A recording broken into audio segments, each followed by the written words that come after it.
soko biso na Kinshasa tozomona ka bakuluna tozomona donc tozomona ngo suka makambo mais ozoyaka na Beni il y a plus que koleka kuluna entre bayi politique na ecclesia olelaka o marche awa tobima tokotambola moto akufi te tolingi so barosi te okopekisa te moto asa politique cardinal aza congolais topekisi bino te mais bozo c'est ingéré mingi église eza nini église ali yo eza nga eza ye nga eloko nalobaka ke yango tolobi na parlement avant tobanda ndebi te so bokoti te avant tobanda tolobi non le Congo pas de Congo sans Beni to banana likambo ya Beni avant totalama ma session susu baza en connivence avec baye bazobomaka bato alors so baza na kati ya parlement il faut bato badénoncer bango yango tolobi awa so bazali awa nous devons les dénoncer guerre wana et aussi là ils allons encore pour la minéraux ils allons encore pour la wazwa mboka batonga te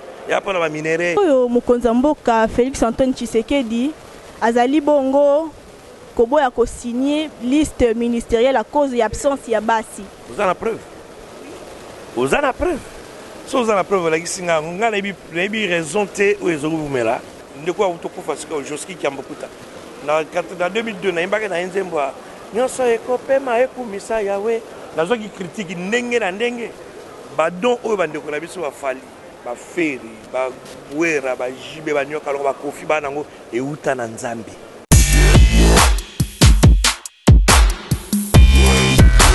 Mbote Nabino bandeko balandi ya Katase 13 TV ezali bongo émission Nabino masolo ya mboka ou ezali présenté pa ya mona Nabino Christella Menayako et pona mokolo mwalelo toyambi pona bino honorable Paul Balenza ou ezali bongo coordonnateur ya caucus Ave Maria azali pe lisusu député élu à circonscription ya Funa azali pe lisusu moyembi na nkolo azokamba groupe ya Vie Nouvelle na yende tokobeta masolo matali actualité politique pe masolo ebele et sans plus tarder je m'avais déjà dire bonjour à mon invité du jour.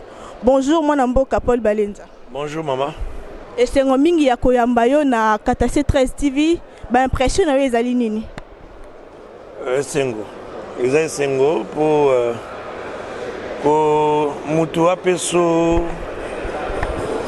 valeur wana ya kolukayo pe ya kosolana yo sekaza mutu akanisa kiyo pe mutu ayebi ke kati na yo makamalamu ya kolobela bandeko ezali yango wana impression na ngiko zaka malamu na ndenge pour se permettre ya kolukanga pour na impression na nga na oitali masolo ya mboka tama pambola bino apambola pe kolo chaîne na bino pe apambola ba ebanse ba kolanda biso na motango yo to kobanda.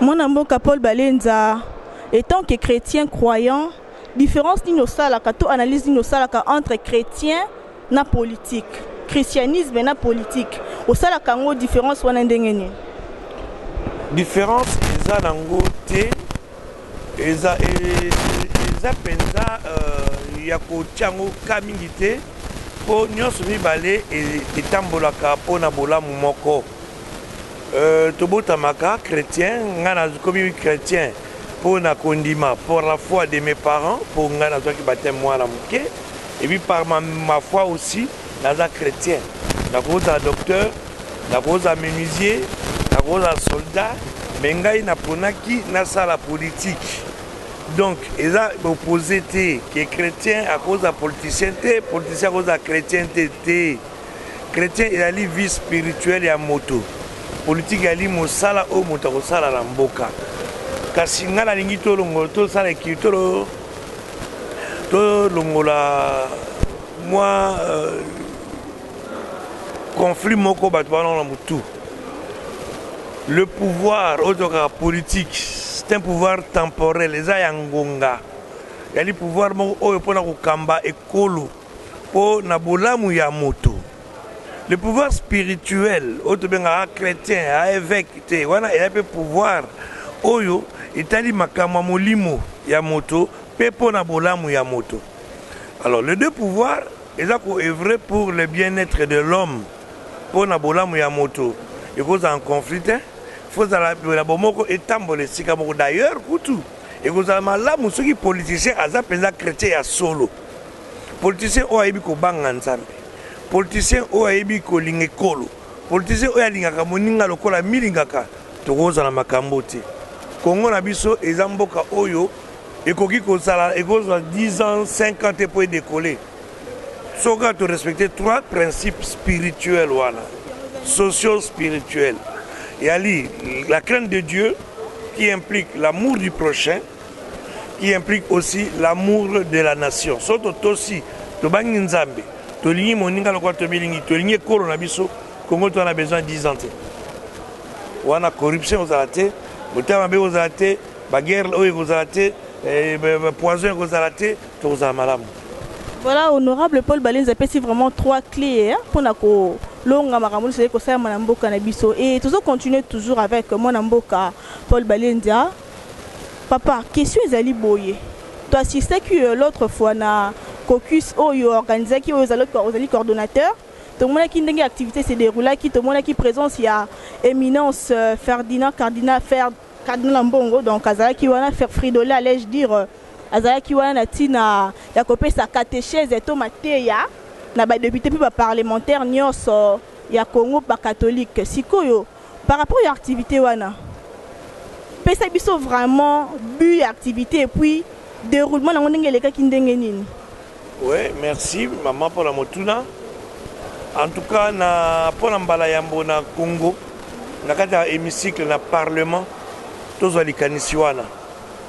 Likanisi ya kosala caucus to regroupement kosangisa ba parlementaire catholique nyonso pe ba parlementaire na ba sénateur catholique po nini Biblia esengi na biso tozala mwinda na mokili tozala mungwa ya mokili le sel de la terre et la lumière du monde po nini Congo na biso ba groupe de prière eza ebele balabala mokata 12 groupes de prière.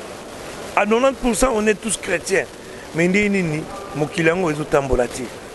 Pour la nini ba baptême tozo ba sacrement tozo na wakati avec l'église na biso. Tozo ba baptême, tozo ba fusion et Esprit Saint consort. Mais nous ne parvenons pas à changer la marche ya mboka oyo. Yango to ba kité biso to ba chrétien, il faut to la kisa to ya la mwinda kati na hémicycle. Tant que tu as un mandat à biso, bien sûr, mais tout ça, on a des mingi. Honorable Lutundula, honorable Inagozi, et Belé sur la Tengate à Baramute. Cherbe Okende, Papinyango, honorable Ingele, photo, André Touamou, tout ça est belé, alors plus de 200 même.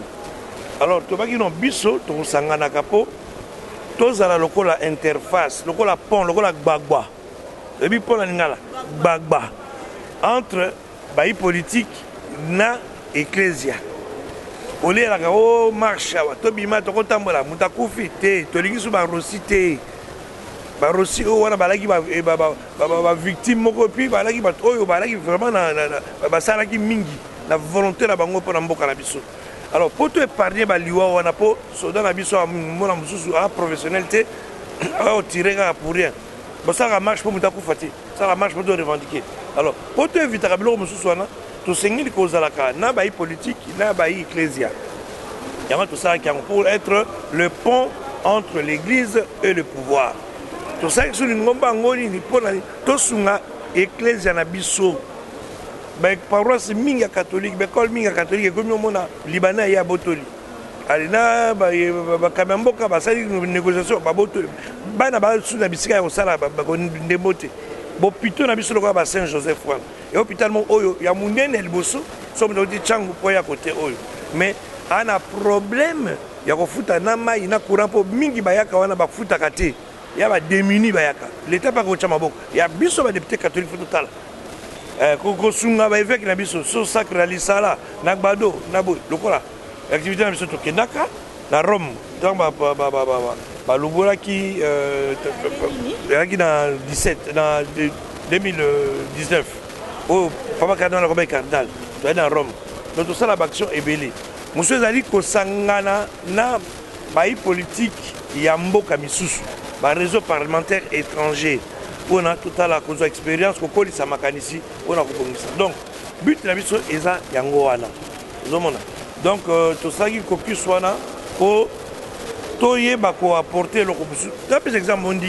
Exemple, balobi par exemple to voter loi moko oyo ezali ko permettre mwana 9 ans to ya 8 ans ya mwasi ayeba déjà mobali to pe alongola zemi to pe libala ya mwasi na mwasi mobali na mobali ngai na ko professer foi na nga na foi na nga eloko ndeko leka te yango tina tosaleli eza te ke opoto kolobunisa mokonzi ya mboka opoto kolofite eza po totala mibeko nini oyo elongo bani na boyambi na biso na kondima na biso raison pour laquelle tokilaki caucus de députés catholiques Ave Maria topekisi misu mpe basala te baprotestant bakosala basecteur ya réveil bakosala bakimangisi mpe bakosala me biso toza na foi na biso oyo toza komettre yango na épreuve na kati ya caucus na biso.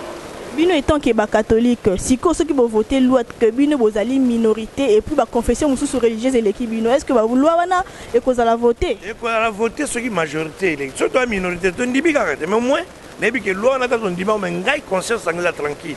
Ngandima ki angoti. Mais il y a des pour ngana boyango ya wana les kate ceux qui majorité za lango. Bon, l'équipe mais en tout cas les akaka na parlement tende to ça lobby. Lobby to ça lango partout. Na baye o ba inga côté sa loi wana na baye oyo ba za ko zombe ko wana to ça quand même effort pour que ezalate les kate. Maintenant mwana mboka Paul Balenza tozomona mingi église catholique ezo s'ingérer mingi na makambo etali politique. Pona nini bozali politique to bozali apolitique? Te okoro pekisa te moto à sa politique. Cardinal aza congolais. To pekisi bino te mais bozo s'ingérer mingi. Église ezanine, église ali yo ezanga eza ye. Église ezate ke abstraite te. Église ya bato basangani pona kokundola foi na bango vis-à-vis ya Christ. Le corps du Christ. Mais nous avons battu. Sur le bombe puis na ba chrétien na ba église ba kokufa. Sur le lonzala yendenga za cardinal na appela ba noko ne ba dekone ba futa makate obe ba nyokwa maka. Population ezo nyokwa ma bango peka église. Parce que yo lingote ya mutu nzambe mutango nzala mutango za mbongo te. Et puis qui s'amité. Église ne ezwaka peuple po yango nde encadraka peuple. Ele saka peuple na molimo, ele saka peuple na makanisi na morale. Peta musu pe na oyo ezali musunu. Donc tout le monde a Caritas, bala mususu, bato des œuvres église on peut sa biloko olia baloso. C'est comme ça. L'église et ça a mis pour un épanouissement intégral ya moto. Pour moto pour moto azwa lokumu na ye emona na bitape nyonso na ba dimension nyonso ya vie na ye. Son éminence Fridolin Cardinal Ambongo na Semco bazali koloba na gouvernement que esa l'élection en 2023. Or le gouvernement na biso et aussi ngana recensement. Par là sikoyo ko examiner yango ndengene. Bango ti sikoyo bazana na ndenge ezalaka. Société civile de Kambakango, l'église ne peut pas s'accabaner. Ti sikoyo. Mais cela ne veut pas dire que le parlement biso to voter mi be côté. To côté na session oyo session to ça la réforme électorale. Ce que réforme en sengi que seni etambola na lolenge boye. Tango ezwami na kata ndako oyo église ko lobelo ko mokote. Mais bango bazo prévoir par en prévision pourtant to va faire réforme ngo. Mamsu be ko ya lerote. Lerote ko ba bon réforme salam. Mais ba programme calendrier et ça tire réforme ngo et ko ba ko dans 2022 to 2023. On voit que to en retard. Donc l'église est contredire parlementaire, mais ils ont précaution dans ndenge ezalelaka. Mais biso ne sikoyo ba parlementaire to sengeli ko bongisa mibe kwana to sengeli ko sala ba réforme rapidement pour que total année to organiser élection. L'église catholique ko tikala kaka na catéchisme nango te mais ils s'ingérer plus na politique. Ils ont cop na binote ba catholique tonine. Non, naza catholique tilwa. Malongi nazwaka na primaire nazwaka pona kula première communion. Siko na komi politique na sengeli pe na malongi. Malongi si la kate le banzabe le kate, il y a à un certain âge ou à une certaine fonction, au gros ça la sunza mete ah non. Ngaza député mais na yemba kati lelo soko benga na libala na yo benga na matanga na yo na koyemba. Je vois pas pourquoi na koyemba na mete po oza ele kakanango. To treka na 2 ans et demi. La wota ma député te, na yeko sala musala pour na peuple. Ce qu'on peut lobby na ponamité na reconnaît au salanzab. Donc je pense que au balobakana ya bato bazo craindre. Il y a un genre bala complexe. L'église est à lumière, l'église est à sel de la terre. L'église, il faut épaisser sa orientation. Biso sali yango te pona ko toli kopa moko to mon cabinet molili te. Ni na biso to ça ba to botaka bana to ko sa bakoko bazwa baptême bazwa sacrement to sengeli kozala comme on a foi na biso na boyambi oya biso to zala ngo.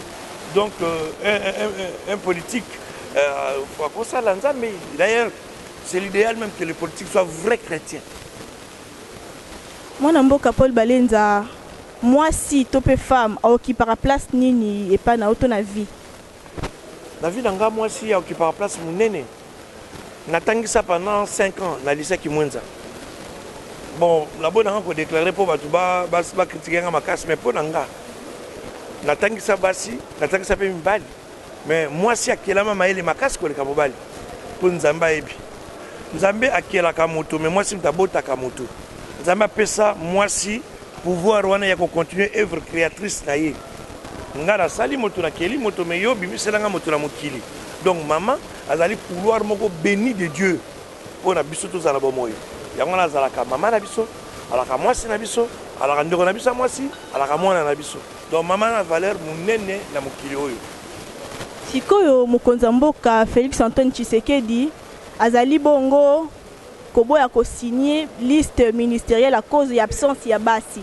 Réaction na yo ezanini par rapport ya refus ya signature wana par rapport ya absence ya basi na kati ya liste wana.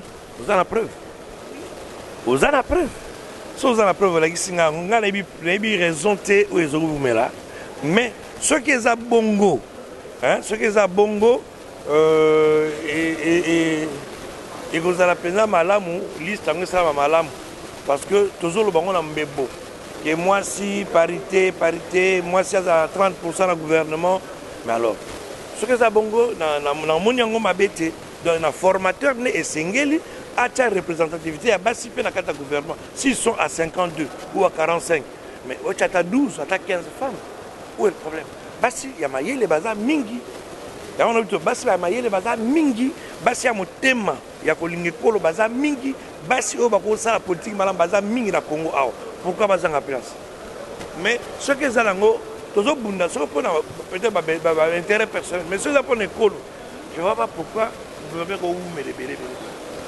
Mon Mboka Paul Balenza vu occupation na yo vu makambo salaka mais to monyo sozali président ya groupe Vie Nouvelle na Koyemba au départage ya kabatage wana ndenge nini baton na o réparti sa kango ndenge nini ba politique musique makambo na nyoso départage ya baton na ndenge nini tout ça la politique yango ngonga nyoso te to la ko la mukala yango te ba micro musupe session za la kate wana ko répéter micro musupe ceux qui dans la manifestation Koyemba na ko ça na ko arranger programme nanga pour que na kene Koyemba et dérange ngate ti le dérange ngate hein le va peut-être Zambia peut ça fonction mususu mais il y a député dérange ngate je peux voyager na ko na contrôle parlementaire na ko tama na kata ba région mais ko zonga na ko et puis qu'est-ce que ça dit na sala ngo de façon que tant na zala ngate ba yemba kamalamu mais na zala ka tout le temps na yemba la ngaba. Vous êtes musicien chrétien mais tout le monde aura plus attachement na yo ba musicien ou to bien ka profane notamment Nyo Kalongo que je salue en passant étant que chrétien est-ce qu'on a attachement na bango ba to ba interpréter ngo mabete moto ayebi nzambe oyo avanda kaka na ba santu na moto ayebi nzambe avanda kaka na ba santu na moto ayebi nzambe oyo avanda na baye obino bokanisi ke bayebi nzambe te yo kopona nani abi na biso malheur à celui qui n'annonce la parole de Dieu. Allez, faites de toute la terre mes disciples en les baptisant. À ce que nous avons dit que panza sango elam. Yo panza sango elam pas mutaye bien. Mais je vais vous dire une chose. Bato to kanisaka ba ibinza mbete mbamsu de miko sama. Mbamsu da biso moto ibinza mbete pour à quoi ça sert yo banza mo sa ela ete. Mana mukutu mutu ayebite mazo luka ye ba poisa ela nzambe. Ke oyo Monica yebi masala nzambe te. Wana ali ba faux problème et ça lango ba il y a un manque d'arguments. De quoi vous trouvez parce que Joski qui a beaucoup de dans 2002, na imbaka na nzembo nyonso ekopema ekumisa yawe nazo qui critique ndenge na ndenge mais lelo oyo musicien eza raro bona musicien chrétien lelo asala nzembo sans apport ya musicien otobenga mokili badon wana eutaka na nzambe satan pesa mutelo ka malamu te soki apesi yo ya baillusion tala moni soki ozwi boye mais loko akobenda yo molimo nyonso mais nzambe apesaka oyo ewumelaka badon oyo bandeko na biso bafali baferi babwera bajibe banyoka loko bakofi bana yango euta na nzambe sikoyo bango baponi na bango koyembela biloko ya mokili baponi na bango kopeindre société biso toponi koyembela gloire ya nzambe donc on peut pas les empêcher ya kosala mosala na bango koti na menuisier nyonso asala kaka bakiti église te koti na mpe docteur asoigne kaka bachrétien te donc to mpe bachrétien bomataka na babus ya bachauffeur ya bachrétien te non. Moi je pense que eza un faux débat. Nous devons les approcher pour na kotalisa bango ke oyo bosala ya malamu te oyo bosala ya mabe te. Moi je dis toujours, ne pas chanter pour Dieu n'est pas forcément chanter pour Satan, non. Okoyi no pe koyembela nzambe te moyembeli nzemba société embeli morale osonga na embeli mwasi na sens ke bana basi batanga kelasi to na yembi bamama tokata mangwele to na bibo tobokola bana na bosembo to planifier libota to bota na bwania. En quoi moi j'ai péché? Mon amboka Paul Balenza 2023 yango tozo tendre petit à petit. Est-ce que au kolinga susu au postulé to au kende susu na mapona mipona 2023 na ko évaluer monika que mandat o e moko esili pona yo te na ko évaluer et puis erreur mingi biso apporter au salaka yango wana to talaka plus temps sur intérêt perso mais il faut na onga zo sala to na ona ko sala mikolo tikali soki bato moni ba ke no papa te to sepe na oyo sali koba lisusu tokopeso voix na biso na kokoba mais so abinanga te obeti faut tina te va na yo kutu ko bango ndenge ni osaka ba descente na ba base na yo na tout le temps comme ça la base même ata action be koki swana yo ko mona ke posa na parlementer mais même ba konzi ecclesia na baye o bazo mona wiki no tata oyo akepenza na musala wana oyo totindi mais nazo sala ngo je suis en contact na